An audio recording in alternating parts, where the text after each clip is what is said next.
Започваш да снимаш клиповете, като за тези, в които има само един образ, не се изисква нищо специално.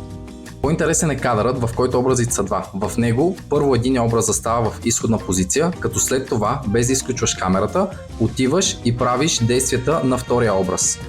Отваряш капкът, селектираш всички кадри хронологично и започваш да ги изрязваш, докато стигнеш момента, в който се появяваш като призрак. В него скроваш до момента, в който камерата е статично и все още не си се появил в кадър. Натискаш бутона Split, след това избираш лявата част и я триеш.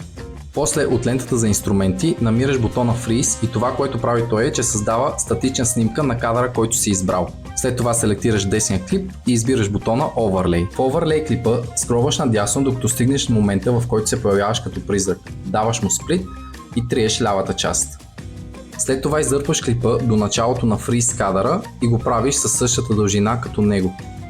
За същия клип от лентата за инструменти намираш бутона Remove Background и след това избираш Auto Remove. После пак от лентата за инструменти търсиш бутона Opacity, избираш го и приплъзваш, докато стойността стане около 55. И се получава следното нещо. За по-интересния кадър от началото, плъзваш до момента, в който първи образ е в изходна позиция, даваш Split и триеш лявата част. След това пак избираш бутона Freeze.